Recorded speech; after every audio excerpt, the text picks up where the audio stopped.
जी, भावसार से। राधे राधे गुरुजी। गुरुजी, मैं सूरत से आई हूँ। मैं पेशे से मनोचिकित्सक हूँ। जो लोग डिप्रेशन, डरना, मन उदास, अकेलापन के साथ मंदबुद्धि लोगों का उपचार करती हूँ।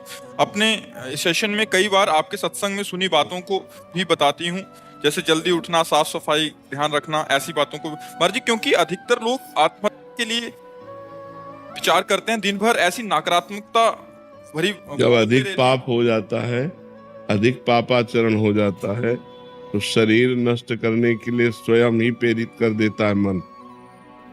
ये जो आत्महत्या है, ये अधिक पाप का कारण है। अधिक चिंता, अधिक शोक, ये सब पाप के लक्षण है। अधिक चिंता, अधिक शोक हुआ और नकारात्मक भाव बढ़ गए, तो उसको लगता है कि शरीर शांत कर दें तो हम शांति को प्राप्त, लेकिन ऐसा नहीं है। कि दूसरों को तो बचा देती हूँ, बट इतना खुद निराश हो जाती हूँ कि ऐसी लगता है कि इतना मदद करने पे भी फिर लगता है नाम कि इसको छोड़ दूं क्या पेशे को। नहीं, पेशा न छोड़िए, अब भगवान का नाम जप कीजिए। नाम जप से आपके हृदय में इतनी सामर्थ्य आ जाएगी कि आप दूसरों को सुख देने वाली बातें करते हुए दूसरों के दुख से आप लिप्त नहीं होंगे।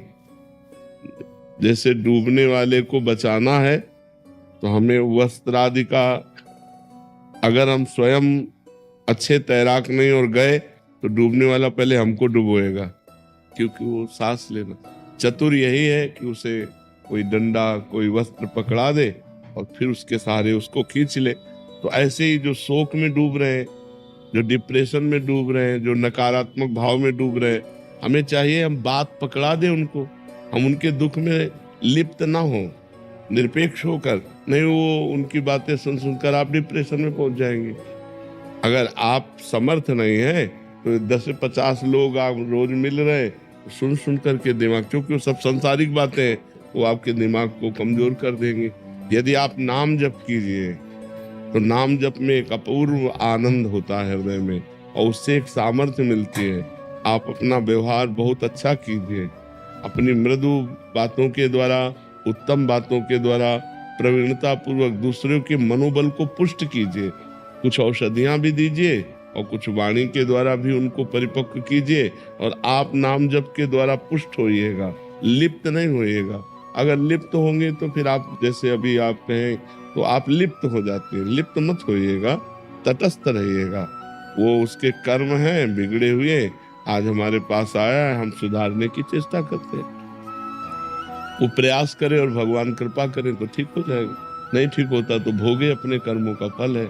आप तटस्थ रहिएगा और नाम जप कीजिएगा, और ये बंद तो कीजिएगा नहीं, क्योंकि भगवान ने अगर ये प्रवीणता दी है कि अपनी वाणी के द्वारा हम दूसरे के दुख का निवारण कर सके, तो जरूर करना चाहिए। ये परोपकार की भावना से भी होता है, अर्थ ही सब कुछ थोड़ी होता है। हाँ, दूसरा थोड़ी तुम्हारी बातें सुनकर साहस किया, जीने का साहस किया, तो बहुत उत्तम बात है। वो जहाँ निगेटिव में जा रहा था उसे पॉजिटिव में लाइए, तो बहुत उत्तम बात है। इसे छोड़ने की तो बात कीजिएगा मत, इसे और बढ़ाइएगा और आप बलवान बनिएगा। सत्संग सुनिए, नाम जप कीजिए, तो आप आत्म बलवान हो जाएंगे। अध्यात्म बल से बलवान व्यक्ति सबके दुख को दूर करके स्वयं सुखी हो सकता है। जी, इनका एक शंका और थी कि नई नई शादी हुई है, तो कह रहे थे कि बच्चे पे इसका प्रभाव तो नहीं पड़ेगा जो वार्तालाप हो रही है, कुछ समय के लिए छोड़ दूं ऐसा? नहीं नहीं, परोपकार की भावना है ना।